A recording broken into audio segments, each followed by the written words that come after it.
I think we all know that, right? And according to recent data, the average adult worldwide spends about 2.5 hours every day scrolling through various social media apps. That is obviously a lot. But when I look at my iPhone screen time report here, it is very much believable. And that's unfortunate because, when we are scrolling through social media, we are paying with our most valuable resource, time. Time of, being alive. And that literally costs us opportunities. You see, in business and economics, there's this term opportunity cost. It basically describes what you give up when choosing one thing over another. For example, if you only have 10 euros and you choose to buy a book over, let's say, a meal, the opportunity cost of that book is you not having the food and probably still being hungry. In the case of social media, we are talking about time as a currency.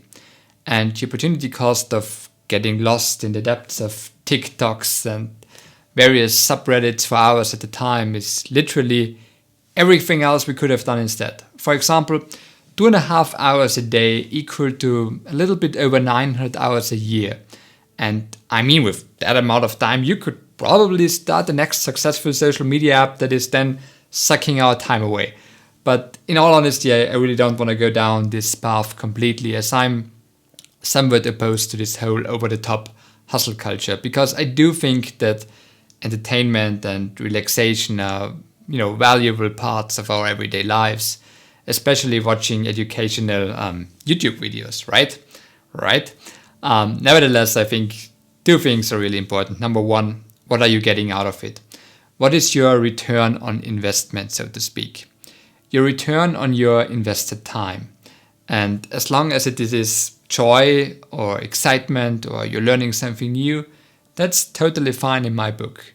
But when your return on investment actually makes you feel miserable, like it's so often the case with, scrolling through picture perfect lives on Instagram, then it's probably a bad deal. And number two, you should always have a few things in mind that you'd like to achieve. Let's say dreams or goals. And it's probably a wise time to, cut out some social media time, especially the one that doesn't leave you in a better place, and work towards these goals. And that could be literally anything. For example, a year ago, I was eager to learn the guitar. So I picked one up and, took online lessons and started practicing. But after a few weeks, the initial motivation faded. And I tried to convince myself that I just didn't have enough time.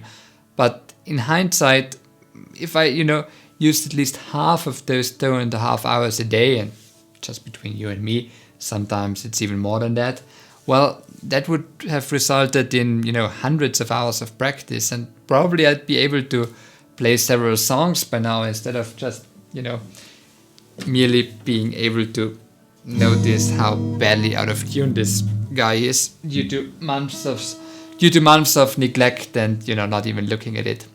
Or take YouTube, for example. I wanted to start a channel for the longest time, but now that I'm actually doing it, I know that it takes me on average 10 hours to produce a video. So, doing the math, if I renounced all social media for the last year, I'd probably, be looking at close to 100 videos by now and have lots more subscribers and yada, yada, yada. So blasting Nirvana on the guitar or having a successful YouTube channel are just two of literally countless of possible opportunity costs for my daily dosage of social media. And yours could be totally different, of course. Maybe it's getting fit and completely transforming your body and health, or learning a new language, or indeed starting a business. And I think that's the most important message here for today, if we leave self-improvement and, earning lots of money behind us for a little bit, let's think about the people closest to our heart. All of them are here for a limited time, and so are you. It's all finite. So, consider this wild idea of cutting out, let's say, 2 days, just 2 days of social media every week, and instead use the freed up time to spend an afternoon with your parents or grandparents or kids or grandkids or friends, significant others, or literally any human you want to spend quality time with. Well, that's it from me for today. I hope you liked it, and maybe consider these thoughts, especially the last one when you find yourself swiping up for the 50th time again.